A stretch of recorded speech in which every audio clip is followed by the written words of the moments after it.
देखिए, जो यह चर्चा है विभूतिपाद की जो चर्चा है, इसके अंदर ये योग के जो 3 अंग हैं, फिर से इसको आवर्तित करते हुए आगे बढ़ूँगा कि जो यह 3 अंग हैं, धारणा, ध्यान व समाधि, यह 3 योग के 8 अंगों में से अधिक महत्वपूर्ण हैं। इनका एक दूसरे के साथ में जो जुड़ जाना है वह हमें समझना होगा, क्योंकि यह जो तीनों हैं यह चित्त की ही स्थितियां हैं, चित्त की ही कुछ विशेष स्थितियां हैं। अब इन तीनों स्थितियों को आप देखते जाइए और तुलना करते जाइए। मुझे यह पूरी आशा है कि हम लोगों ने अभ्यास अवश्य किया होगा। जो पढ़ने पढ़ाने का क्रम है ना, उसके अंदर आमतौर पर प्रायः यहीं तक पढ़ा के छोड़ दिया जाता है, विभूतिपाद को पूरा नहीं पढ़ाया जाता, क्योंकि यहाँ तक का अभ्यास होने के बाद में ही अगले सूत्र विशेष रूप से समझ में आते हैं। तो एक बार धारणा, ध्यान और समाधि, इसकी चर्चा फिर से करेंगे। देखिए, धारणा क्या होती है? एक स्थान विशेष में चित्त को बांध देना। बांध देने का तात्पर्य यहाँ पर ऐसा समझेंगे कि जैसे व्यक्ति को एक क्षेत्र में ले आना, जैसे कि एक प्लेग्राउंड। जैसे हम कुछ भी खेलते हैं तो एक प्लेग्राउंड, एक खेल का क्षेत्र, उस क्षेत्र के भीतर आकर के खेलते हैं, तो यह धारणा है। मैंने उस वस्तु, उस स्थान विशेष को धारित कर लिया कि हमारा सारा क्रियाकलाप यहाँ पर होगा, तो ऐसे स्थान को धारणा कहेंगे। इसीलिए इसको कहा देशबंधः चित्तस्य धारणा। प्रायः इस स्थान को हम कहाँ पर लेते हैं? प्रायः माने आमतौर पर, जिसको समझने में, अभ्यास करने में सुविधा होती है, सुगमता होती है, वह भ्रूमध्य, आज्ञा चक्र भी जिसको कहते हैं, ये मस्तक के ऊपर यहाँ पर होता है, वो है ना। इस स्थान विशेष को हम ग्रहण कर सकते हैं, और बाहर से नहीं लेना, अंदर से, है ना। तो भीतर से स्थान विशेष के ऊपर अपने आप अपनी एकाग्रता को लेके आना, तो इसको कहेंगे धारणा। तो यह जो धारणा है, इस धारणा को बना लेना, बांध लेना। एक स्थिति विशेष आती है कि आपकी वृत्तियां इसी क्षेत्र के अंदर, इसी दायरे के अंदर लगी रहती हैं, इससे इधर उधर बिल्कुल भी नहीं होती हैं। इस क्षेत्र से भिन्न स्थिति उसकी बनती ही नहीं है। वह जो वृत्ति है इससे आगे नहीं जा पाती, हिलडुल भी नहीं पाती। इसमें महर्षि व्यास एक उदाहरण देते हैं।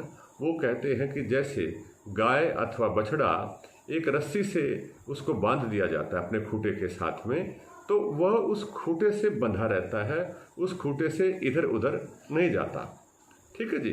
तो उस दायरे में, जैसे अंग्रेजी के शब्द का प्रयोग करूँगा तो वो सर्कमफ्रेंस है, एक गोल दायरा, है ना। एक जैसे कि एक वृत्त होता है, उस वृत्त के बाहर नहीं जा पाता।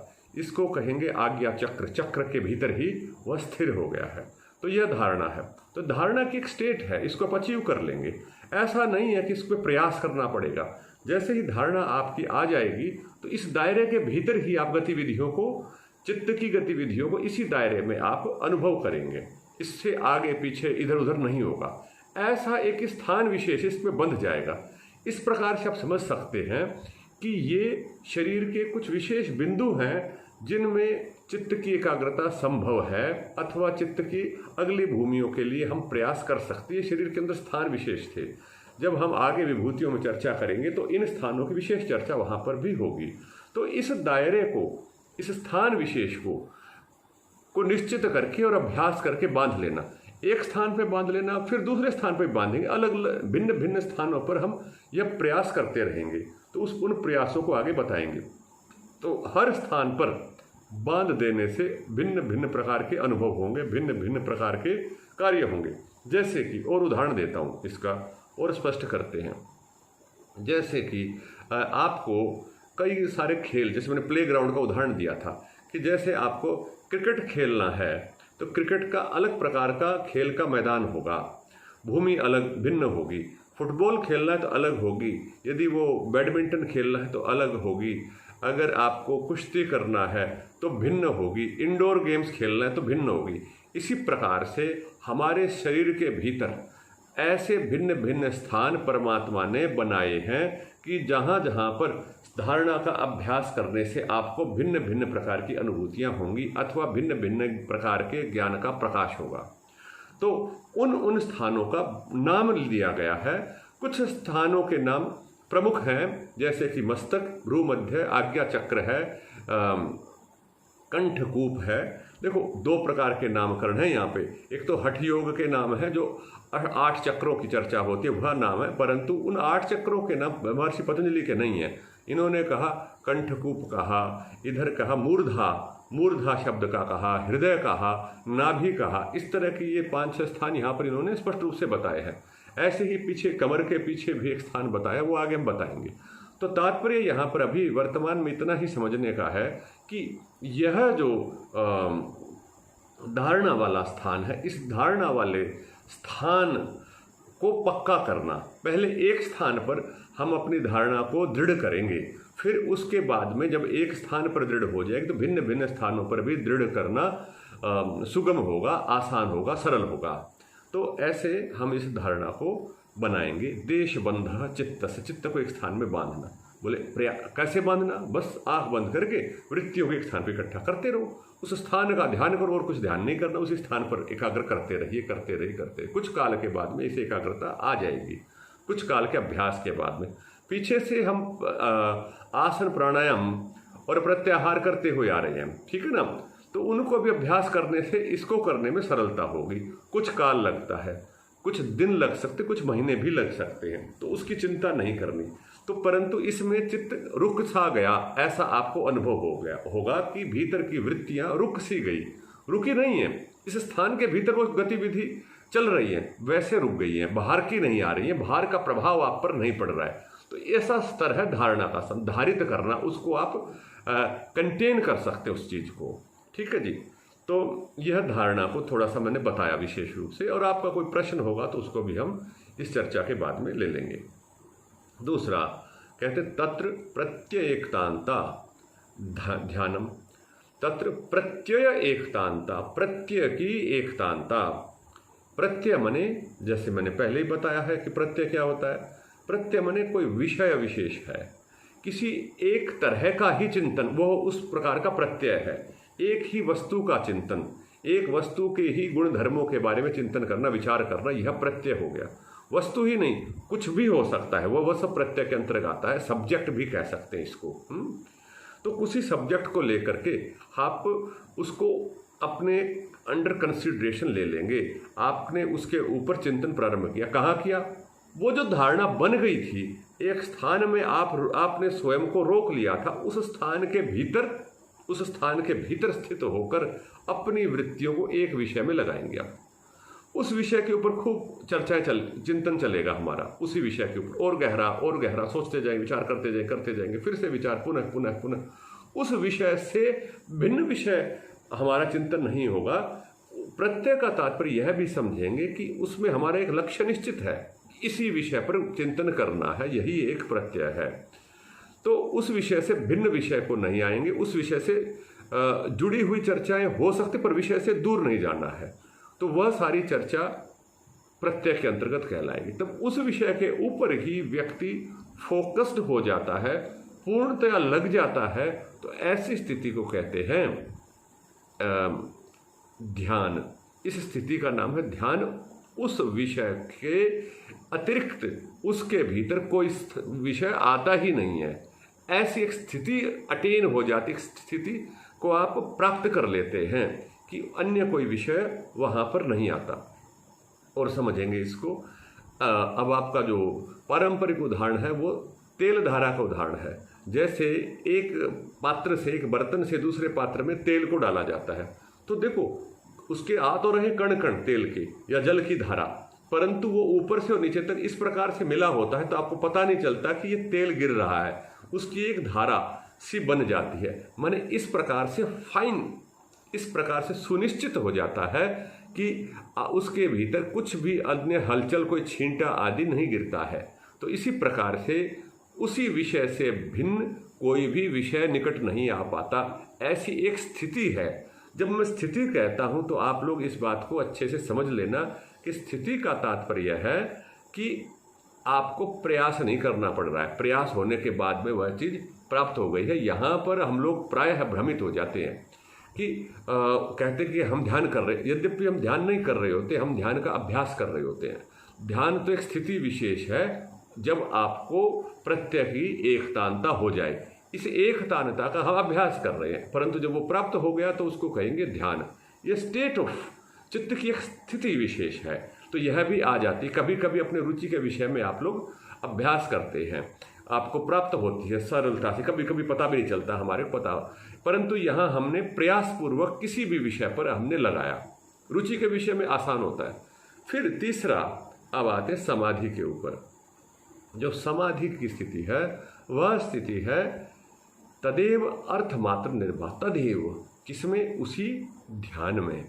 वो ध्यान की स्थिति थी जिसमें तेल की धारा जैसा था, बाहर की कोई बात नहीं आ रही, एक ही विषय चल रहा है, उसी विषय पर आप चिंतन कर रहे हैं। बोले वो चिंतन की जो धारा थी ना, अब वो धारा इकट्ठी होके एक गोले में सीमित हो गई है, अर्थात कि उसके अंदर चिंतन करने वाला भी लीन हो गया, स्वयं को भूल गया, अर्थ मात्र बच गया, वह विषय मात्र बच गया।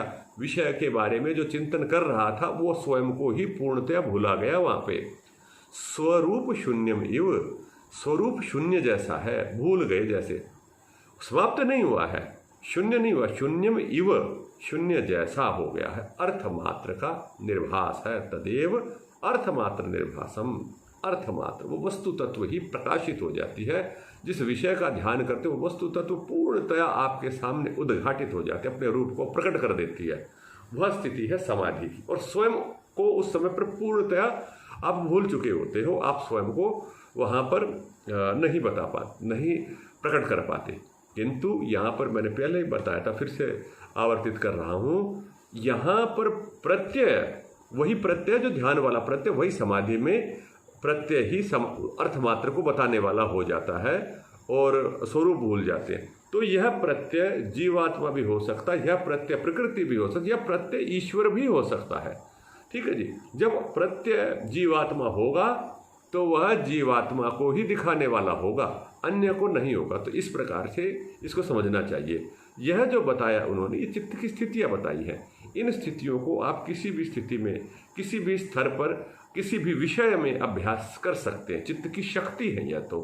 ठीक है, ऐसा नहीं है कि केवल आध्यात्मिक विषय ही रहेंगे, केवल आत्मा परमात्मा संबंधित ही रहेगा। संसार का कोई भी विषय इस समाधि के अंतर्गत आ सकता। अर्थात आप संसार के किसी भी सरल से सरल और कठिन से कठिन विषय में अभ्यास कर सकते हैं समाधि का। ठीक है ना, क्योंकि हमने पढ़ा है ना कि चित्त की शक्ति कितनी है। वहाँ पर प्रथम पाद में पढ़ा है कि परमाणु परम महतत्वांतो अस्य वशीकार है, कि वहाँ से परमाणु से लेकर के परम महतत्व तक कोई भी विषय इस चित्त की सीमा के दायरे के भीतर आ सकता है, हम सबका चिंतन कर सकते हैं। अब देखिए, यह बात होगी तीनों सूत्रों की। इस पे कुछ भी किसी को पूछना हो, कहना होगा तो आप बता देना, टाइप कर देना। अब अगले सूत्र पर और देखते हैं, थोड़े से सूत्र पढ़ेंगे बस आज। त्रयम एकत्र संयम, त्रयम एकत्र संयम, तीनों का एकत्रीकरण कर दिया, एकत्र कर दिया जी तीनों का। अब देखिए, इसकी दो व्याख्याएं हैं, एक है प्रसिद्ध व्याख्या, एक मैं अपनी ओर से बताऊंगा। जो प्रसिद्ध व्याख्या है एकत्र की, वो कहते देखो, जिस विषय में धारणा की उसी विषय में ध्यान लगाओ और उसी विषय में समाधि लगाओ, इसको एकत्र का अर्थ कहते हैं। अधिकांश लोग यही अर्थ इसका करते, एकत्र का। ठीक है ना। परंतु यदि ऐसा होता, क्या यही अर्थ यदि अनुकूल अर्थ होता, तो समाधि के भीतर तो धारणा और ध्यान पहले से ही है।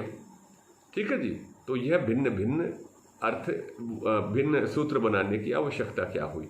और देखिए, धारणा देश में होती है और ध्यान प्रत्यय का होता है। ठीक है ना, एकता अंतर प्रत्यय की होती है। तो देश और प्रत्यय में भी अंतर है, भेद है, यह भी हमारे को जानना चाहिए।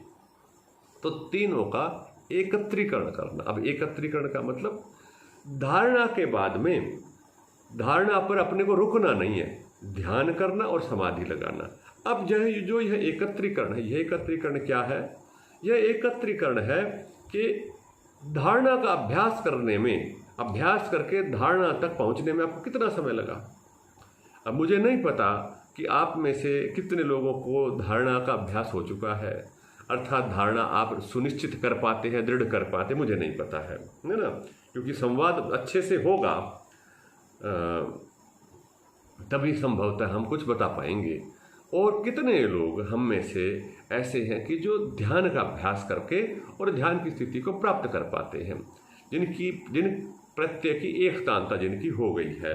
तीसरा, अब उसके अंदर स्वरूप शून्य में वो कौन कौन होते हैं, कौन कौन नहीं होते हैं, यह तीसरी बात है। 3 बातें हैं।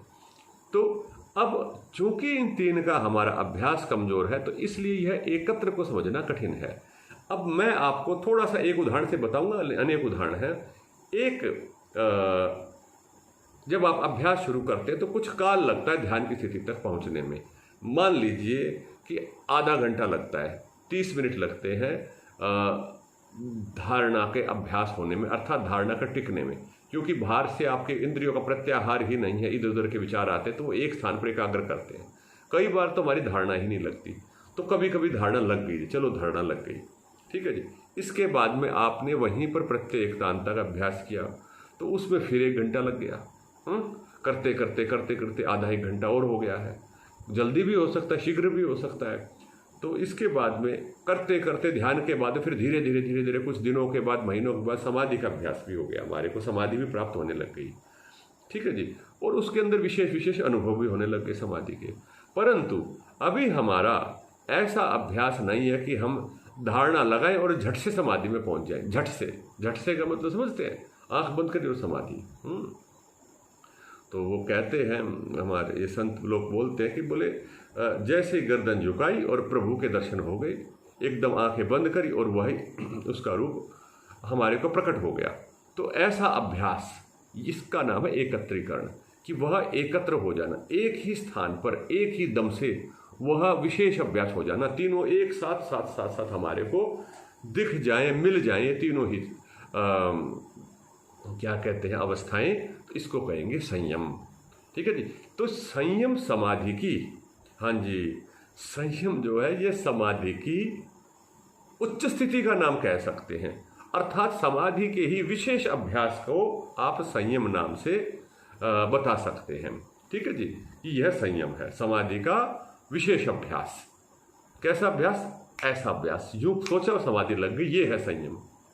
जिस विषय में सोचा उसी विषय में समाधि लग गई। जब ऐसी स्थिति हो जाए तो हाँ जी, अब ठीक, अब काम चला, वो हो गई हमारी स्थिति, अब हम विभूतिपाद को पढ़ेंगे, ठीक है जी। पर कुछ लोगों को तो धारणा करते करते निद्रा आ जाती है। क्यों? क्योंकि रात को तो निद्रा आती नहीं है, तो रात्रि में तो हमारा मन नियंत्रण नहीं है, तो वो चलता नहीं है वहाँ पे। तो जो निद्रा आदि आती है, ये तो सामान्य प्रारंभ की बाधाएं हैं। कई बार रजोगुण या तमोगुण बढ़ने के कारण से ये बाधाएं होती हैं। तो इसीलिए हमारे को एकत्र करने का अभ्यास करना तीनों का, तो ये संयम है। तो ये संयम कोई पूछ सकता है कितने काल के बाद आएगा, इसमें लंबा काल लगेगा ना। समाधि तक कभी कभी व्यक्ति, सात्विक व्यक्ति पहुंच जाते, कभी कभी अभ्यास होता है उनको, परंतु वो नियमित हो, हर बार हो। और देखिए, हम प्रायः आध्यात्मिक व्यक्ति हैं, तो एक ही विषय में हम समाधि का अभ्यास करते हैं, परमात्मा विषय को लेकर कर वहीं अभ्यास करते हैं। परंतु इतने से बात नहीं बनने वाली। हम ऐसा भी देखते हैं कई बार व्यवहार में कि जिन लोगों ने समाधि का अभ्यास किया, अध्यात्म विषय का अभ्यास किया, वो सामाजिक कार्य में, लोक व्यवहार में वो थोड़े से दुर्बल पड़ जाते हैं। मतलब उनका व्यवहार इतना सक्षम नहीं हो पाता, उधर से वो हट जाते हैं। परंतु जो सच्चा योगी होगा, जो पतंजलि वाला योगी होगा, तो वह सांसारिक कार्यों में भी उसी प्रकार से विशेष शक्ति से काम करेगा जैसे कि उसको आध्यात्मिक रूप में कार्य वह करता है। तो इसी प्रकार से ये दोनों चीज़ें साथ साथ जुड़ी हुई हैं जी, ठीक है। तो दोनों को, मतलब किसी भी विषय में आप ध्यान का अभ्यास कर सकते हैं, किसी भी विषय में आप समाधि का अभ्यास कर सकते हैं, किसी भी स्थान पर आप धारणा लगा सकते हैं। तो जब ये तीनों चीज़ें किसी भी स्थान पर आप कर पाएं, किसी भी विषय में कर पाएं और तत्काल कर पाएं, तो समझना कि आपको संयम का अभ्यास हो गया है। अब समाधि तक की, जैसे मैं बता रहा था कि जो समाधि तक की स्थिति है, समाधि तक की स्थिति होना एक उपलब्धि है, साधारण उपलब्धि नहीं, बहुत बड़ी उपलब्धि है, सामान्य उपलब्धि नहीं है। परंतु संयम की उपलब्धि समाधि से बहुत दूर जाती है, ठीक है जी, बहुत आगे तक, बहुत लंबे काल के बाद संयम की उपलब्धि हो पाती, साधारण उपलब्धि नहीं। क्योंकि संयम होते ही तो आप तत्क्षण किसी भी विषय में समाधि लगाने में सक्षम हो जाएंगे, और किसी भी विषय में और किसी भी क्षण। तो इस प्रकार से संयम का अभ्यास करने में संभवतः आपको 10-20 साल भी लग जाएं, तो बड़ी बात नहीं है, परंतु तब तक समाधि तो आपकी रहेगी। समाधि की परिपक्व अवस्था तो संयम तक जाने में लगेगी। तो इस प्रकार से हमारे को यह विशेष अभ्यास करने का प्रयास करना चाहिए। इसीलिए हमें यहाँ पर रोक देते हैं अगले विषय के लिए, क्योंकि बोले ये आम व्यक्ति को समझ नहीं आता है, अथवा उसके लिए केवल ये श्रवण भक्ति हो जाती, सुनने में अच्छा लगता है, मीठा मीठा लगता है, बताने में अच्छा लगता है, परंतु करने के लिए घोर पुरुषार्थ की तपश्चर्या की आवश्यकता है ना। दीर्घ काल की नरिंतरी और सत्कारा सेविता है, ठीक है ना जी। माने जो इस मार्ग पर चलने के लिए सर्वस्व लगा देता है उसको ही इस प्रकार की उपलब्धियां होती हैं, सामान्य रूप से नहीं होती। उच्च कोटि के योगियों की यह उपलब्धियां हैं। अब इसके बाद में जो विलंब से आ रहे हैं तो वो रिकॉर्डिंग को सुन लेंगे, ठीक है जी। तो इसके बाद में क्या है कि तज्जयात प्रज्ञालोक है। तज्जयात उस पर विजय प्राप्त करने से, अर्थात जैसे मैंने अभी संयम की व्याख्या करी कि इस संयम पर भी विजय प्राप्त कर ली। अब चाहे जिस विषय में आप संयम कर सकते हैं, जिस स्थान विशेष में संयम कर सकते हैं, कुछ भी संसार का कोई भी बिंदु हो, कोई भी विषय हो, कोई भी घटना हो, कुछ भी विषय पर यदि आपने संयम कर लिया तो यह सूत्र 5 हो गया। अर्थात तज्जयात प्रज्ञा आलोकः, प्रज्ञा का, बुद्धि में ज्ञान का प्रकाश हो जाता है। वक्रितम भरा तत्र प्रज्ञा, तो वह प्रज्ञा रितम भरा ही नहीं, उसका आलोक हो जाएगा, वो फैल जाएगा। जिस भी विषय को, जिस भी वस्तु को आप अपने देखना चाहेंगे वही वस्तु अपने स्वरूप को प्रकाशित कर देगी। आप ज्ञान का स्रोत बन जाएंगे, भंडार हो जाएंगे, ठीक है जी। आपके पास में एक ऐसा टेलीस्कोप कहिए या एक ऐसा लेंस आ जाएगा जो संसार की हर एक वस्तु को शुद्ध रूप से देख सकता है। रितम भरा हो जाएगी आपके पास में, अशुद्ध नहीं देखोगे प्रत्येक विषय में, क्योंकि तत्क्षण हो रहा है यह अभ्यास। इसलिए हर तरफ जिस तरफ भी आपकी दृष्टि जा रही वहीं आपको क्लियर विजन है, सब कुछ स्पष्ट दिख रहा है। जो है वस्तु, जो आपके क्षेत्र में आएगी वस्तु, उसका आपको पूर्ण ज्ञान होगा, वो शुद्ध ज्ञान हो जाएगा। संयम उसका ज्ञान को कराएगा। अब जो यह तज्जयात प्रज्ञालोक, उसका विजय प्राप्त करने से प्रज्ञा आलोक होगा। यह इस संयम का फल बताया। जिस प्रकार से वहाँ फल बताते हुए आ रहे थे, कहाँ पर, दूसरे पाद में आसन का क्या फल है, यम नियम का क्या फल है, प्राणायाम का, प्रत्याहार, किन किन चीज़ों का क्या फल है। तो धारणा, ध्यान और समाधि तीनों जहाँ जुड़े उसको संयम कह रहे हैं। और संयम का फल है तज्जयात प्रज्ञालोक है। उस संयम पर नियंत्रण होने से, देखो तज्जयात शब्द लिखा इन्होंने। जयात का अर्थ यही है कि जैसे कहा था ना, सत्य प्रतिष्ठायाम और अहिंसा प्रतिष्ठायाम, वहाँ प्रतिष्ठा शब्द था, स्थित होना। यहाँ पर स्थित होना नहीं है, क्योंकि स्थित होना तो पहले ही हो चुका। यह तत्जयात, उस स्थिति पर पूर्णतया विजय प्राप्त कर लेना, हस्तगत हो जाना वह स्थिति, तो उसको कहेंगे प्रज्ञालोक है। आपको बुद्धि में ज्ञान का विशेष प्रकाश हो जाएगा। तो यह उस स्थिति की उपलब्धि है। कि इससे कोई पूछे कि क्या उपलब्धि होगी, समाधि से क्या होता है, तो यह उसका उत्तर है यह सूत्र। अब यह स्थिति हमारे को प्राप्त हो गई। अब क्या करें जी? अगला सूत्र कहा, तस्य भूमिषु विनियोगः, उसका भूमियों में विनियोग करना चाहिए। अर्थात उसका विभिन्न विभिन्न भूमियों की चर्चा थोड़ी सी हमने करी थी, है ना। विभिन्न विभिन्न स्तर हैं, उनको भी भूमियाँ कहते हैं कि विभिन्न विभिन्न लेयर्स हैं, लेवल्स हैं, वहाँ पर उसका विनियोग किया जाता है। ये विनियोग जो शब्द है, यह शब्द वस्तुतः मीमांसा दर्शन का शब्द है कि किस चीज़ को किससे जोड़ना, कैसे जोड़ना, इसको विनियोग कहते हैं। तो विभिन्न भूमियों को, लेयर्स को देखते हुए कि उसी स्तर पर ही आप संयम करेंगे तो वहाँ पर आपको विशेष उपलब्धियाँ होंगी, ठीक है ना जी। कुछ समाधि की भूमियों का तो वर्णन हमने पहले किया, माने, और कुछ प्रकृति के भी लेवल्स का, जिसको हमने गुण पर्व कहा था प्रकृति के, वहाँ का भी वर्णन इससे जोड़ना चाहिए कि भूमियों में कैसे विनियोग होगा। अर्थात बिल्कुल स्थूल जो वस्तुएं हैं, बिल्कुल जो आंखों से दिख रही, यहाँ पर भी विनियोग हो सकता है। जो आंखों से नहीं दिख रही है वहाँ पर भी विनियोग हो सकता है। मूल तत्व तक भी विनियोग हो सकता है। जो बिल्कुल जहाँ से प्रारंभ हुआ है वहाँ पर भी विनियोग कर सकते हैं। जो इंद्रिय ग्राह्य विषय नहीं है, उस विषय पर भी आप इसको जोड़ सकते हैं, बता सकते हैं। ठीक है, क्योंकि समाधि स्थिति इसी प्रकार की है, संयम स्थिति इसी प्रकार की है। तो उसको भूमियों में लगाना चाहिए, विभिन्न भूमियों में उसके प्रयोग करने चाहिए, जिससे आपको सारे संसार के ज्ञान की, जो आपके निकटस्थ ज्ञान है, उसकी उपलब्धि हमें हो। अगले सूत्र पर बढ़ेंगे तो कहते हैं त्रयम अंतरंगम पूर्वेभ्यः। जो ये तीन हैं, कौन कौन से तीन थे? धारणा, ध्यान व समाधि। यह जो तीन हैं ये अंतरंग हैं। अंतरंग माने गहरे हैं, भीतर वाले हैं।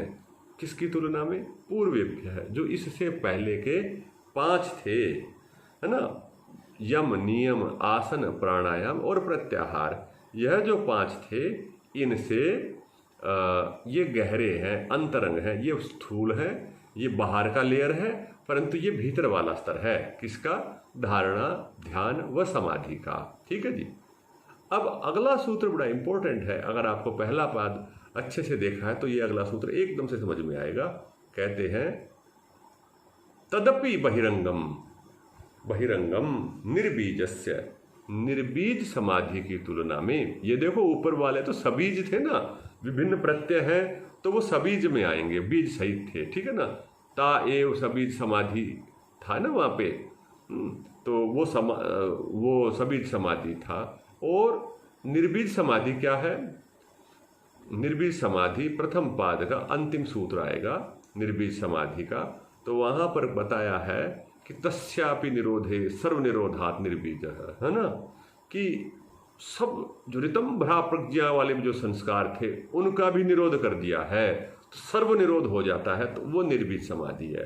तो वह जो निर्बीज समाधि है वह इससे भी गहरे वाला लेयर है। इस धारणा ध्यान समाधि की जो लेयर है इससे और बहुत गहरा लेयर है। ये लगभग मुक्ति जैसा कैवल्य वाला स्तर आ जाता है फिर इसका, जिसके भीतर प्रकृति का अंश भी नहीं रहता। प्रत्यय में तो अंश होता है, तो पहले तो वहाँ की स्थितियाँ होंगी, फिर और गहरी स्थितियों की प्राप्ति होती है। तो इस प्रकार से यह प्रकरण यहाँ पर इतना तो समाप्त होता है। ठीक है जी। अब अगला प्रकरण है, मैं इसको थोड़ा सा बता करके फिर रोक दूंगा। देखो, अब आप सूत्रों को देखेंगे। क्या देखना है? देखो, निरोध परिणाम सूत्र 9 में। अब आप सूत्र 11 को देखिए। सूत्र 11 में कहा समाधि परिणाम, और सूत्र 13 में कहा, सूत्र 14 एक बार, सूत्र 11 में समाधि परिणाम और सूत्र 12 में कहा एकाग्रता परिणाम। तो 3 प्रकार के परिणाम हैं। अब ये परिणाम समझने पड़ेंगे हमारे को। तो यह जो परिणामों को समझना ये थोड़ा सा कई बार जटिल लगता है, पर प्रयास करते हैं इन पर चर्चा करने की। निरोध परिणाम, समाधि परिणाम और एकाग्रता परिणाम। किसका? चित्त का परिणाम। अब ये चित्त का परिणाम समझो। ये चित्त का परिणाम क्या है? माने परिणाम को हम साधारण रूप से इसको अगर मैं सामान्य भाषा में कहूँ कि उसका निष्कर्ष वो परिणाम हो गया। अंग्रेजी में बोले तो रिजल्ट। तो मैं इसको अगर समझाने की भाषा में कहूँ कि चित्त का एक रूपांतरण है, चित्त के अंदर एक चेंज आ गया है। जैसे कि एक मिट्टी का एक तरह का घड़ा बन गया है, तो वह उस मिट्टी का परिणाम है घड़ा। तो ऐसे ही चित्त के अंदर एक मैनिफेस्टेशन हो जाता है, एक रूपांतरण हो जाता है, उसको उसका परिणाम कहते हैं। तो देखो, हमारा जो चित्त भी लगातार बदल रहा है ना, निरंतर परिवर्तनशील है। संस्कार नए नए बन रहे हैं, नए नए बिगड़ रहे हैं, कुछ हम कर रहे हैं अनुभवों से, जीवन में कुछ अनुभवों से ना। जैसे कि एक उदाहरण देकर के फिर अपनी बात कहूँगा कि हमारे स्वभाव निश्चित होते हैं। हम लोग अपने स्वभावों को निश्चित कर लेते हैं। कैसे निश्चित कर लेते हैं? कि मुझे तो अमुक घटना पर तो गुस्सा आता ही है, यदि ऐसा होगा तो ऐसा ही होगा। यदि कोई मुझे ऐसा कहेगा तो मैं उसकी प्रतिक्रिया में ऐसा कहूँगा अथवा कहूँगी। ठीक है ना? एक व्यक्ति मुझे यदि सामने से अपशब्द कहता है, गाली देता, तो मेरी प्रतिक्रिया इसी प्रकार की होगी। यह एक स्थिति हमने अपने चित्त के परिणाम में मान रखी है। अर्थात ये जो अंदर हमारा चित्त ठोस जैसा हो गया है, एक लेयर ऐसी बन गई, उसको अहंकार कहते हैं। तो उस अहंकार की लेयर के अंदर वो चित्त अहंकारी परिणामी हो गया है कि उसने अपने आप को ऐसा गढ़ा हुआ है कि इस प्रकार का मेरा रूप है। परंतु अब जब निरोध परिणाम की बात आएगी, अथवा ये जो धारणा, ध्यान और समाधि के अभ्यास करते करते और संयम तक जा रहे हैं, तो वह आपके चित्त को कोमल करके, पुरानी सारी चीज़ों को हटा करके, डिसॉल्व करके एक नए तरह का, एक चित्त का एक रूप बना देगा कि जिससे बहुत सारे कार्य हो रहे होंगे, बहुत सारे कार्य। अब ध्यान देंगे, चित्त के 3 परिणाम बनाएगा चित्त, 3 तरह के उसके क्या बोलते हैं, डिज़ाइन ना 3 तरह से हो जाएंगे, 3 तरह के उसके अंदर लेयर्स बनेंगे या 3 स्टेप्स बन जाएंगे चित्त के अंदर ही अंदर। ठीक है जी। एक और उदाहरण से समझेंगे, जैसे जो व्यक्ति संगीत जानते हैं, है ना, जो संगीत का खूब अभ्यास करते, तो उसके कंठ के अंदर भी सा रे गा मा इनके लेयर्स बन जाते हैं। इसका एक बिंदु उसके निश्चित हो जाते हैं कि यहीं से सा, यहाँ से या, उसकी थोड़ी थोड़ी ग्रंथियाँ निश्चित हो जाती है। तो इसी प्रकार से और सूक्ष्म में जाएंगे तो चित्त के अंदर ये परिणाम सुनिश्चित हो जाते हैं जब वो ऐसा विशेष अभ्यास करता है। तो कैसा अभ्यास करने से कैसा परिणाम होगा, ये हमें देखना पड़ेगा और अपने चित्त को इन्हीं परिणाम में परिवर्तित करके निश्चित करना पड़ेगा, जिससे उस संयम से प्रज्ञा का आलोक होगा। ये पूरा का पूरा उसके पीछे की साइंस बता रही है। ये साइंस इस प्रकार की नहीं है कि किसी फिजिकल लैब में होगी, ये आपके बॉडी रूपी जो लेबोरेटरी प्रयोगशाला, इसी में करना पड़ेगा। आंख बंद करके ध्यान करने के अलावा कोई विकल्प नहीं है इस तरह के अभ्यास को करने का, बाहर नहीं होगा। इसीलिए विद्या सूक्ष्म विद्या है। तो कहा है यहाँ पे, व्युत्थान निरोध संस्कार्यो हो, 9 नंबर सूत्र को मैं बोल रहा हूँ। व्युत्थान निरोध संस्कार्यो हो अभिभव प्रादुर्भाव निरोध क्षण चित्तान्वय निरोध परिणाम है। चित्त का निरोध परिणाम कब होता है, कैसा होता है? जब उस स्थिति के अंदर कोई भी चीज़ जाती है, कोई भी विचार जाता है, तो उसके अंदर क्या स्थिति अनुभव होगी। व्युत्थान निरोध संस्कार यो हो अभिभव और प्रादुर्भाव, 2 तरह के संस्कार और 2 तरह के उनके अंदर कार्य। व्युत्थान संस्कार और निरोध संस्कार, व्युत्थान संस्कार और निरोध संस्कार, और 2 काम हो रहे हैं, 2 तरह के संस्कार साथ 2 काम हो रहे हैं, अभिभव और प्रादुर्भाव। निरोध परिणाम वाले चित्त के अंदर क्या होता है, व्युत्थान संस्कारों का अभिभव हो जाता है और निरोध संस्कारों का प्रादुर्भाव होता है। प्रादुर्भाव में उभर गए। और जो व्युत्थान संस्कार थे, व्युत्थान मतलब संसार के वृत्तियाँ, इधर से उधर घूमने वाली वृत्तियाँ, वो पूर्णतया रुकी पड़ी है, वहाँ पर वो हिलती नहीं। उस चित्त की उस स्टेट के अंदर जा करके, चित्त की उस स्थिति के अंदर पहुँच के, उस परिणाम के अंदर जब ये आपकी स्थिति चली, जब चित्त वृत्ति जाती है, तो चित्त की क्या स्थिति होती है कि जो भी संस्कारों की स्थिति, चित्त की नहीं संस्कारों की स्थिति, तो जो ये संस्कार थे, कौन से संस्कार थे, जो संसार के कर्मों के भोग के संस्कार थे, वो दब गए, प्रेस हो गए, बिल्कुल प्रेस होकर के नीचे चले गए हैं, निचले वाले लेयर, वो हिल ही नहीं सकते, इतने नीचे दब गए हैं वो। और निरोध संस्कारों का प्रादुर्भाव है। निरोध वाले जो समाधि लगाई थी ना, निरोध किया था, वृत्ति निरोध के संस्कार वहाँ पर जगे रहते हैं। ये निरोध संस्कार वही है जो ऋतम भ्रा प्रज्ञा वाले संस्कार थे। तज्ज संस्कार, अन्य संस्कार प्रतिबंधी, उस तरह की बात है ये। उसी की ये प्रयोगात्मक व्याख्या करी है पहले पाद वाले सूत्र की। तो कहते हैं कि निरोध जो संस्कार है उसका होगा प्रादुर्भाव, प्रादुर्भाव उभरे रहेंगे निरोध संस्कार, माने वो ऐसे संस्कार उठे रहेंगे, दूसरे को उठने नहीं देंगे। वो संस्कार इतने मजबूत है निरोध वाले हमारे, ठीक है जी। तो कहते हैं निरोध क्षण चित्त अन्वय है। चित्त जो है वो निरोध वाली स्थिति से चिपका रहता है, बस दूसरे से नहीं, निरोध वाली स्थिति वाला ही चित्त है वो, बाकी सब कुछ निचले लेयर पे पड़ा है। ऐसी चित्त की जो स्थिति, उसको कहते हैं निरोध परिणाम। और इस निरोध परिणाम का में होता क्या है और विशेष क्या होता है, बोले तस्य प्रशांत वाहिता संस्कारात। जो संस्कार हैं उनके प्रभाव से, संस्कारों से क्या होता है, प्रशांत वाही है। माने जो आप विचार कर रहे हैं बिल्कुल रिलैक्स विचार चल रहे हैं, बिल्कुल शांत स्थिति के। प्रशांत स्थिति तो बहुत गहरी शांत स्थिति है। माने आप चिंतन कर रहे हैं, एक आपने देखिए, मैं आपको उदाहरण देता हूँ। आपने एक छोटा सा कंकर लिया और इस कंकर को छोटे से बर्तन जिसमें पानी, उसमें फेंक दिया, तो उस कंकर से उस बर्तन के पानी में थोड़ी सी लहरें बनी, हलचल हुई। आपने एक तालाब के अंदर एक पत्थर को फेंका, थोड़ी सी हलचल हुई और शांत हो गई, ठीक है ना। अब उसी के अंदर एक बड़े पत्थर को फेंके, थोड़ी सी और लहरें सी उठी और फिर शांत हो गई। किंतु यदि प्रशांत वाही स्थिति है तो आप चाहे जो पत्थर फेंक लीजिए, उसकी ऊपर वाली लेयर पे कोई फर्क प्रभाव ही नहीं पड़ रहा है। ठीक है ना, ये स्थिति है। अर्थात आप जो व्यवहार कर ली, जो कुछ भी करेंगे, आपकी उस स्थिति पर कोई भी प्रभाव नहीं पड़ेगा। संसार का कुछ भी कर्म, कोई भी परिस्थिति आपकी इस स्थिति को तोड़ नहीं सकती है। इतने दृढ़ निरोध संस्कार है, किसी भी चीज़ का प्रभाव नहीं पड़ेगा। तो इसलिए इसको कहेंगे प्रशांतवाही संस्कारात्, तस्य, उस स्थिति के अंदर। तो यह बताए निरोध परिणाम वाला चित्त, इस स्थिति को हमने पक्का करना है। इसके बाद में दूसरी स्थिति बताई, ऊपर से नीचे चल रहे हैं ये, माने निरोध हो गया था, वृत्ति निरोध हो गई थी संयम के वहाँ पर समाधि में, तो इसलिए पहले वो बताया, फिर पीछे आएंगे उसी का परिणाम बताते हुए। कहते हैं सर्वार्थ एकाग्रतयोः क्षय उदयौ चित्तस्य समाधि परिणाम। अभी निरोध तो ऊंची स्थिति थी, सबसे ऊंची स्थिति थी निरोध वाली, तो पूर्ण निरोध था वृत्तियों का। अभी समाधि का परिणाम, समाधि में क्या होता है? तो देखो, समाधि में प्रत्यय होता है जी, ध्यान देंगे, ठीक है ना। उस प्रत्यय के ऊपर ही समाधि होती है। संसार की कोई ना कोई सूक्ष्म वस्तु तो है वहाँ पे।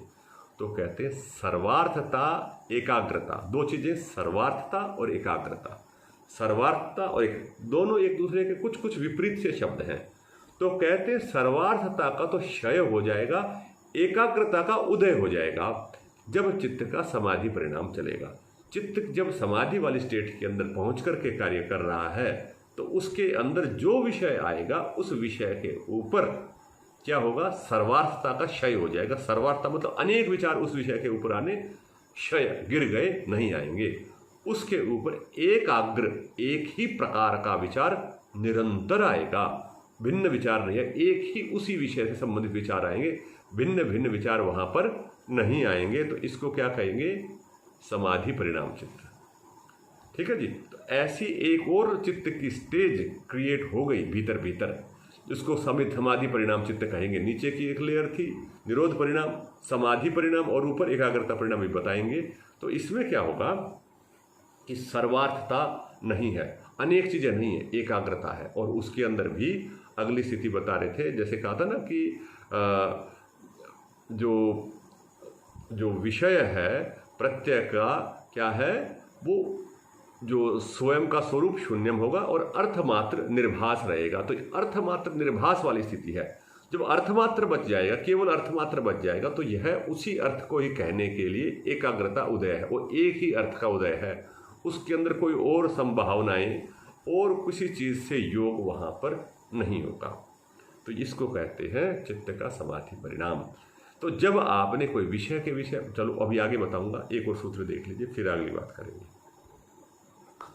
ततः पुनः शांतोदितः तुल्य प्रत्यय चित्तस्य एकाग्रता परिणाम। ततः पुनः, उससे आगे और ऊपर वाली लेयर आएगी जब चित्त की, इससे ऊपर वाले लेयर में जब चित्त आपने शुद्ध कर दिया, तो क्या होता है उस चित्त में? शुद्ध चित्त में शांत उदितः तुल्य प्रत्यय, कहते हैं कि दो प्रकार के विषय होते हैं, शांत और उदित।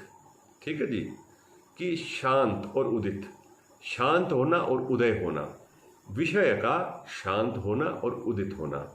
तो ये है चित्त की एकाग्रता का परिणाम। वहाँ क्या था? एक धारा थी ना, एक धारा।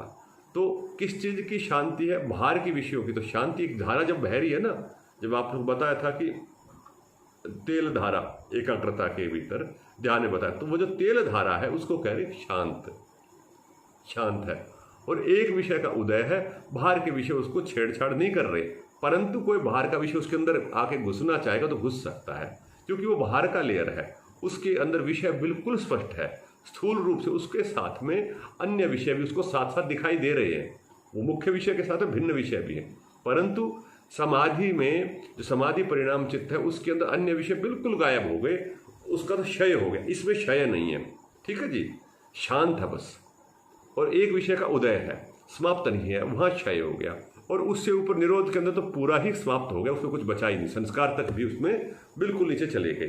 तो इस प्रकार से चित्त के इन तीनों स्थितियों की का अभ्यास करना, अर्थात चित्त को इतना अभ्यस्त करना इन तीनों चीज़ों के लिए, तब कि आपको पता चले कि ये एकाग्रता का परिणाम, ये एकाग्रता परिणाम है चित्त का, ये समाधि परिणाम चित्त ऐसे बना हुआ, और ये निरोध परिणाम है। इसको ऐसा भी समझिए कि आपके पास में 3 प्रकार की टेक्निक्स आ गई कि किस टेक्निक का कहाँ पर और कैसे प्रयोग करना है। 3 प्रकार के आपके पास दाव पेच आ गए हैं। इन 3 प्रकार के दाव पेच का अभ्यास कर लेना। तो जब ये 3 का विशेष अभ्यास हो जाएगा तब आप संयम करने और कराने में सक्षम हो पाएंगे, किसी चीज़ पर संयम लगा पाएंगे। ठीक है जी। तो इस प्रकार से हम इन तीनों को समझेंगे। अब इन तीनों के साथ में अगला सूत्र और बताएंगे और फिर आज की कक्षा यहीं तक रखेंगे, बाकी फिर कुछ चर्चा कर लेंगे।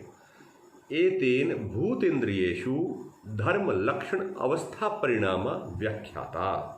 इन 3 के साथ ही भूत और इंद्रियों के भी धर्म लक्षण और अवस्था परिणामों की व्याख्या कर दी गई। इन 3 में ही इन 3 की व्याख्या भी समझ लेना। क्या समझ लेना भाई? देखो, वो 3 चीजें थी, निरोध परिणाम, समाधि परिणाम और एकाग्रता परिणाम। अब इन 3 को 3 के साथ जोड़ेंगे। किसके साथ में? वस्तु का। चित्त के तो ये परिणाम है, परंतु वस्तु के क्या क्या परिणाम है? धर्म परिणाम, लक्षण परिणाम और अवस्था परिणाम। वस्तु के ये 3 चीजें दिखेंगी तीनों चीजों के साथ में। आप ऐसा देखिए, आपने कभी कोई दूरबीन देखी होगी, टेलीस्कोप देखा होगा और एक वस्तु या माइक्रोस्कोप देखा होगा, तो आप ये मानिए कि एक वस्तु को आपने दूर से देखा, तो मान लीजिए टेलीस्कोप ने उसको साफ साफ दिखा दिया, लेंस ने अच्छे से दिखा दिया, तो यह हो गया।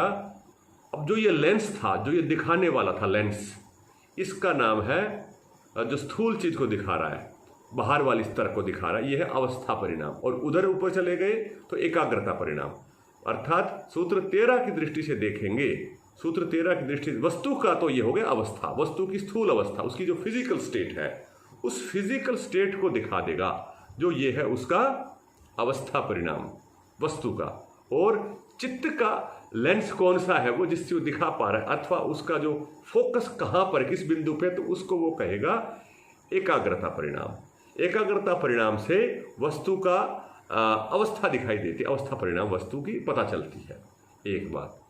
दूसरा, समाधि परिणाम से वस्तु के लक्षण पता चल जाते हैं, उसके भीतर चला जाता है, पेनिट्रेट करके उसके भीतर तक को जान पाता है, वस्तु की भीतर तक की संरचना को जान लेता है, क्योंकि स्वरूप शून्य में वो बाहर की चीज़ों का कंपैरिजन तो हट गया, उसका भीतर चला गया है वहाँ पे, है ना। तो भीतर जानने के बाद में तो उसने क्या देखा, वस्तु की लक्षण जान लिए। लक्षण को हम क्वालिटीज प्रॉपर्टीज भी कह देते हैं वैशेषिक की भाषा में। तो ये जो गुण को जानना, जो गुणों को जानना वस्तु के, यह उसकी जो एकाग्रता परिणाम का, एकाग्रता नहीं, समाधि परिणाम का फल है। समाधि परिणाम का फल यह आएगा कि वस्तु के लक्षण को जान लिया। अब आ गया निरोध परिणाम। ओहो, संसार तो पूरा ही हटा दिया, वस्तु को देखते ना, वस्तु को लिया और निरोध परिणाम वाले चित्त के भीतर ले गए, तो बोले धर्म पता चलेगा, ये वस्तु क्यों है, आई कहाँ से, मूल में इसके पीछे प्रयोजन क्या था, ये भी वहाँ पर निरोध परिणाम में पता चल जाएगा, निरोध परिणाम वाले चित्त में। तो वस्तु का जो वस्तु का निर्माण हुआ है, उसके पीछे सबसे पहले धर्म होता है, कारण होता है, उसके पीछे मूल कारण तत्व, कि क्या है इसके पीछे, ये क्यों आया है यहाँ पे, तो ये धर्म परिणाम वस्तु का। फिर उसके अंदर की संरचनाएं हैं, वो सारी की सारी, वो जो संरचनाएं है वह समाधि परिणाम। और जो वस्तु का जो फिजिक्स है, बाहर का जो लेयर्स है, उसके जो गुणादि हैं, उसको कहेंगे हम अवस्था परिणाम। तो ये तीनों परिणाम चित्त की उन तीन तरह की जो शक्तियाँ हमारे को उपलब्ध हुई, या जो 3 तरह के अपने पास टूल्स आए चित्त की, उसको कुछ भी कहिए, क्योंकि स्थूल चीज़ों से उसको कंपैरिजन ठीक से किया नहीं जा सकता, फिर भी मैंने 2-3 प्रकार से तुलना करके बताने का प्रयास किया। तो ऐसे ही इन तीनों से जानने पर हमारे को वस्तु की विशेष चीज़ों का पता चलेगा। अब इतने तक हम समझेंगे, थोड़ा बहुत इस पर प्रयास करेंगे, सूत्रों को याद करने का, शब्दावली को याद करने का प्रयास करेंगे, और अगले सूत्रों को हम अगली कक्षा में पढ़ेंगे परमात्मा की कृपा से। मुश्किल से ऐसा मतलब आज कई दिन के बाद में हमारी कक्षा हो पाई है। आपका अभ्यास बीच में बना रहेगा, संभवतः इसीलिए रहा। तो अब यहाँ पर किसी को कुछ जो पूछना है वो पूछ सकते हैं, और फिर हम अगली चर्चा को अगले पाठ में करेंगे। यहाँ तक का कुछ भी प्रश्न होगा तो आप पूछ लीजिए। मैं आपको अनम्यूट का ऑप्शन दे रहा हूँ।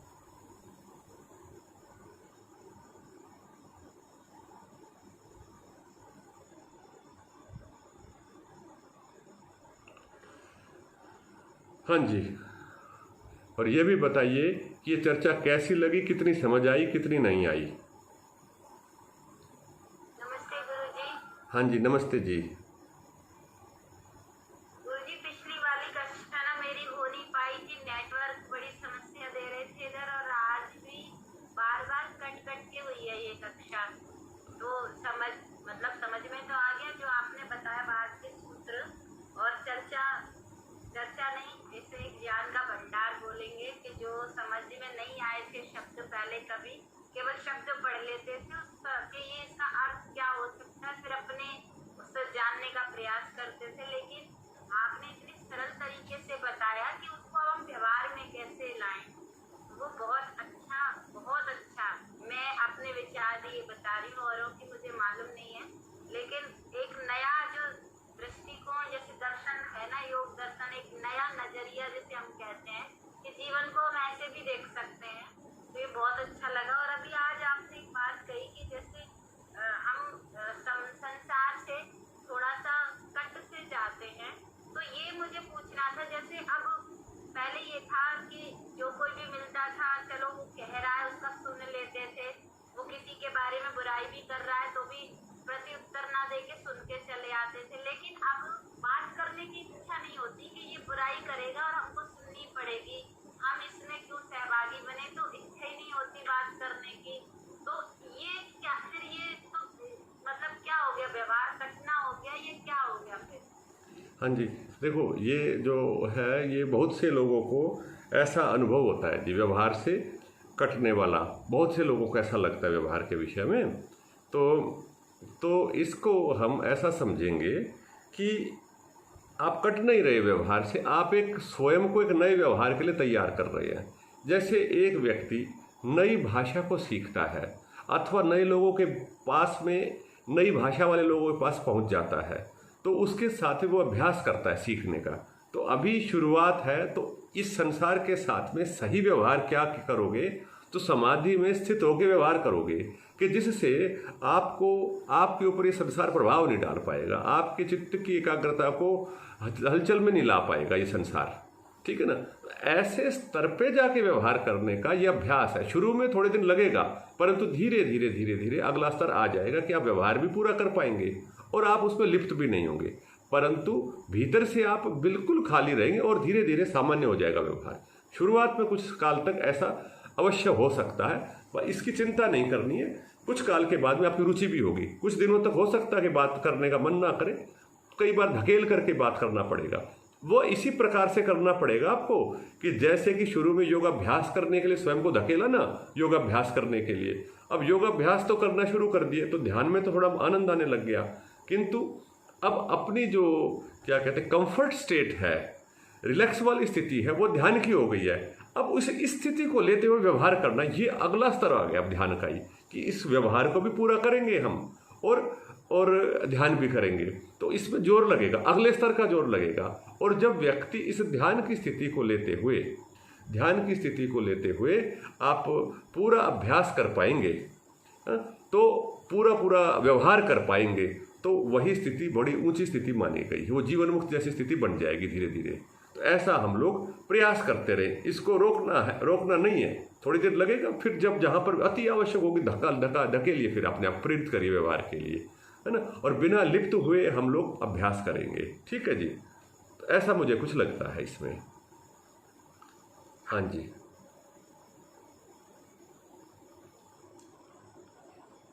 तो अभी समाधि के विषय में और बता रहे हैं, इसकी मैं आपको पूरी रिकॉर्डिंग भेज दूंगा आज की, और फिर जितना हमने आज कहा है, प्रयास किया इस पर समाधि पे थोड़ा विस्तार से चर्चा करने का और संयम पे चर्चा करने का, तो एक बार आप उसको देख लीजिए बंधु जी, और फिर हम फिर से एक बार, चाहे कक्षा में अथवा निजी चर्चा में, एक बार और विस्तार से हम कर लेंगे। तो पूरे क्रमशः पूरा बोलना पड़ेगा, एक बार मैंने बोल दिया आज फिर से, है ना, कोई बात नहीं, फिर आगे फिर कर लेंगे। और किसी को कुछ पूछना है तो बताइए। हाँ जी, गुरुजी, जो प्रत्यय है जी वो विषय है, वो वृत्तियों का समूह है। हाँ जी हाँ जी हाँ जी, वृत्तियों का समूह हो सकता है प्रत्यय, किंतु विषय एक ही है वहाँ पे। विषय होता है बाहर का जो इंद्रियों से ग्रहण होता है, परंतु चित्त के लिए वह विषय नहीं कहलाता, तो प्रत्यय कहलाता है, जिसके अंदर एक ही प्रकार की चीजें होती हैं। जैसे जैसे मान लीजिए एक पुस्तक है, उस पुस्तक को हमने प्रत्यय बना लिया, तो पुस्तक के भीतर की चीजें, पुस्तक से संबंधित सारी चीजें, वो सब प्रत्यय के अंतर्गत आएंगी। परंतु पुस्तक से बाहर कोई व्यक्ति की पुस्तक थी, व्यक्ति से बाहर कोई व्यक्ति कहाँ से आया था, क्या हुआ था, वो सारी चीजें प्रत्यय से बाहर चली गई। पर उसी पुस्तक के भीतर तक जाना, हर एक चीज का चिंतन करना, पुस्तक के पृष्ठ कितने हैं, क्या है, वो सब उसी प्रत्यय के अंतर्गत आएंगे। जी एक बात और पूछनी थी आपसे। जी आपने अभी आवासीय शिविर का अक्टूबर का करा था, ये आगे और नहीं होगा क्या? क्योंकि अक्टूबर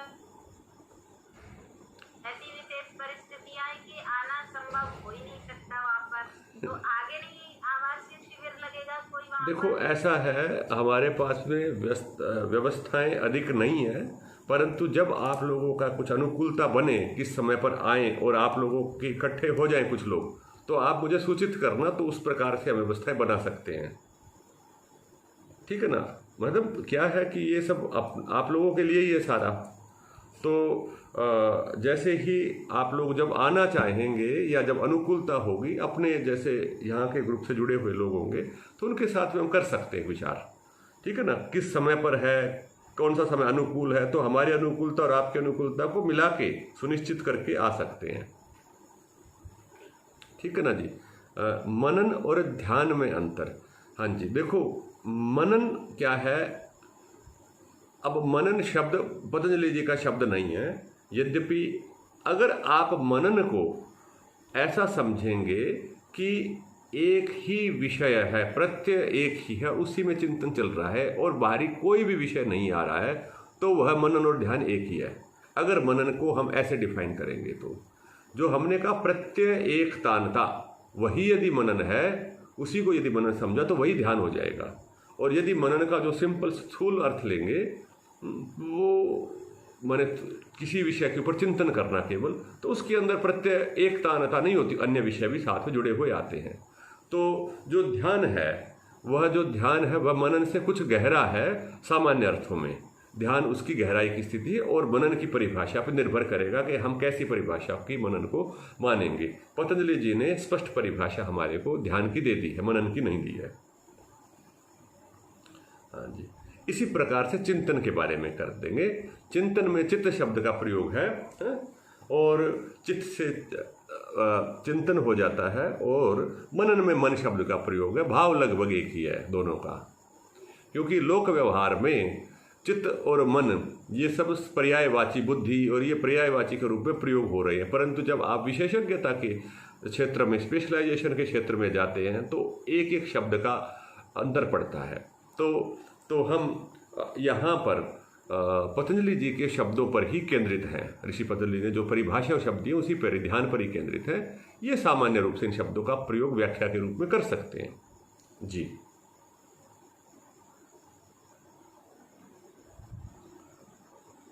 ठीक है जी। और कोई पूछना चाहें तो एक बात और पूछ सकते हैं, फिर आज की चर्चा को हम विराम करेंगे।